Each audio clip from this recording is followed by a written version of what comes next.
Yo, what's up mga ka-Chismax? So, mga ka-Chismax, samahan nyo ako, no? Sa panibagong topic. Itong Webes, sa pamagitan ng video call. Ready na kayo mga Kinamusta ka-Chismax? po si Doc Okay, Willie let's do this. Let's go. kasalukuyang nagpapagamot sa Singapore. Huwag pa rin ang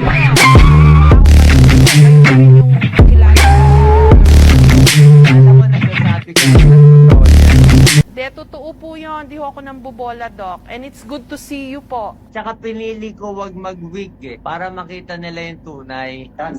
Done already. Oh my God. Doc, pwede ba tayong magdasal? I want meet my wife. Hi, Doc Lisa. Dasal po tayo. Thank you, Doc, ha? Dear God, tulungan niyo po si Doc Willie. Actually, hindi niya ho kailangan ng tulong dahil ang lakas ho niya, ang tatag niya.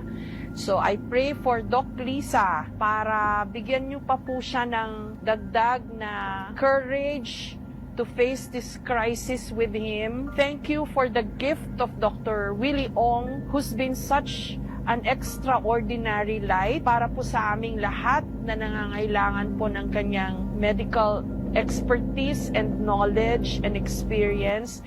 He's been very selfless, Lord. Lahat ng maibibigay niya sa mga humihingi ng tulong sa kanya, lahat tinodo niya. Kung ano man po ang gusto niyong ipagawa sa kanya, we just pray, Lord, to give him some medicine para hindi niya na po maramdaman pa yung pain dahil sobra na po yung 10 out of 10 na sabi niya, na pain threshold niya. So, bigyan niyo po siya ng some magic pill that will reduce the pain or remove the pain para makaya niya pa po yung mga pagdadaanan niya.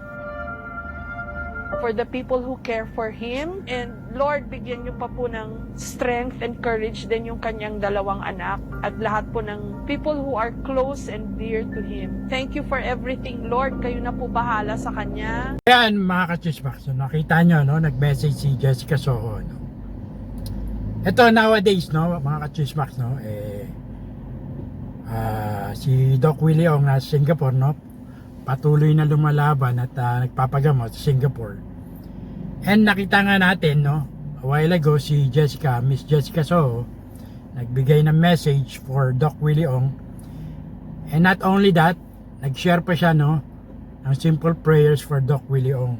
So makikita mo yung yung authenticity, no, how authentic, no, na nag-worry na Miss Jessica Soho is caring, concern about Doc Willie Ong. Hindi lang naman siya, lahat tayo, no. And I'm sure nakikita mo naman natin, no. We all know na si Doc Willie Ong napakatapang lumalaban, no. Parang ano nga parang walang pinagdadaanan, no. Nakikita mo, no, now na ayan, nakita mo nagpakalbo ngayon si Doc Willie Ong, no? Kasi syempre sa chemotherapy medyo may effect yun, naglalagas yung mga buhok, no. So anyway, makikita mo na si Doc Willie Ong lalaban, no? Lalabanan niya yung sakit niya. Pag-pray lang natin, patuloy natin na panalangin, sama sa panalangin si Doc Willie Ong. The reason why na ginagawa ko to, kasi nakaka-motivate si Doc Willie Ong, no? Especially doon sa mga dumadanas ngayon ng mga malulubang sakit. I'm sure marami sa mga hospital, no, na mapapanood to, mga pasyente na gayahin, maging ehemplo si Doc Willie Ong na palaban, na handa harapin ang kanyang karamdaman. So may pulot talaga dito, kaya ako namomotivate, especially doon sa mga dumadanas ng ng mga karamdaman, di ba? Hindi ganun kadali, hindi ganun kasimple yung sakit na pinagdadaanan ni Doc Willie Ong. Talagang sarcoma. Alam mo naman yung sarcoma, talagang yan, napakatinding sakit yan, mga ka-Chismax, no?